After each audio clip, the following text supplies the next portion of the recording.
যখনই কঠিন বিপদের মধ্যে পড়াবেন, তিনটি দোয়া বেশি বেশি পাঠ করার অভ্যাস করুন। যে তিনটি দোয়া স্বয়ং আল্লাহ সুবহানাহু ওয়া তাআলা বান্দাদেরকে শিখিয়ে দিয়েছেন। সুতরাং বান্দা যদি কঠিন বিপদে এই দোয়াগুলো ঈমান ও ইখলাসের সাথে পাঠ করে, তাহলে ইনশাআল্লাহ আল্লাহ রাব্বুল আলামিন ওই ব্যক্তিকে কঠিন বিপদ থেকে হেফাজত করবেন। প্রথম দোয়াটি হচ্ছে, যখনই আপনার মনে হবে বিপদ আপনার চারিদিকে ঘিরে ফেলেছে, তখনই পবিত্র কোরআনের সূরা আম্বিয়ার ৮৭ নম্বর আয়াতটি বেশি বেশি পাঠ করুন। লা ইলাহা ইল্লা আনতা সুবহানাকা ইন্নী কুনতু মিনাজ জালিমিন। লা ইলাহা ইল্লা আনতা সুবহানাকা ইন্নী কুনতু মিনাজ জালিমিন। এই দোয়াটিকে অনেকেই দোয়া ইউনুস হিসেবে জানেন এবং এটি একটি পরীক্ষিত আমল। এই দোয়ার বরকতে নবী থেকে নিয়ে শুরু করে অসংখ্য মানুষকে আল্লাহ রাব্বুল আলামিন বিপদ থেকে উদ্ধার করেছেন। সুবহানাল্লাহ সুবহানাল্লাহি ওয়া বিহামদিহি সুবহানাল্লাহিল আযীম।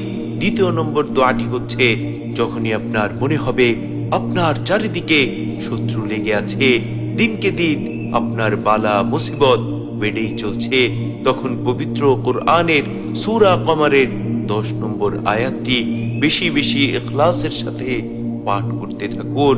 রব্বি আন্নী মাগলুবুন ফান্তাসির, রব্বি আন্নী মাগলুবুন ফান্তাসির।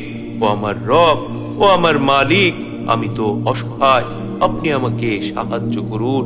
যখন এই দোয়া ইখলাসের সাথে বেশি বেশি পাঠ করবেন, তখন দেখবেন অবশ্যই আল্লাহ রাব্বুল আলামিন শত্রুর শত্রুতা থেকে, কঠিন বালা মুসিবত থেকে হেফাজত করবেন। সুবহানাল্লাহ সুবহানাল্লাহি ওয়া বিহামদিহি সুবহানাল্লাহিল আযীম। 3 নম্বর দোয়াটি হচ্ছে, বিপদ যত ভয়ঙ্কর হোক, মুসিবত যত কঠিন হোক, অন্তরে যত দুঃখ থাকুক না কেন, পবিত্র কোরআনের সূরা আম্বিয়ার ৮৩ নম্বর আয়াতটি ইখলাসের সাথে পাঠ করুন। রব্বি আন্নী মাসসানিয়াদ দুররু ওয়া আনতা আরহামুর রাহিমিন। রব্বি আন্নী মাসসানিয়াদ দুররু ওয়া আনতা আরহামুর রাহিমিন। হে আমার মালিক, হে আমার রব, আমি দুঃখে কষ্টে আছি, আপনি তো সর্বশ্রেষ্ঠ দয়ালু, আমাকে দয়া করুন। যখন এই দোয়া ইখলাসের সাথে বেশি বেশি পাঠ করবেন, তখন আল্লাহ রাব্বুল আলামিন আপনাকে কঠিন দুঃখ কষ্ট থেকে উদ্ধার করবেন, আপনার জীবনকে তার রহমত বরকত দিয়ে ভরপুর করে দিবেন। সুবহানাল্লাহ সুবহানাল্লাহি ওয়া বিহামদিহি সুবহানাল্লাহিল আযীম।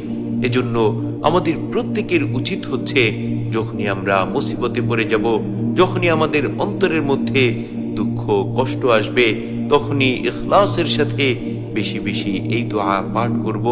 তাহলে মহান মালিক অবশ্যই আমাদেরকে দুঃখ কষ্ট থেকে, কঠিন মুসিবত থেকে হেফাজত করবেন।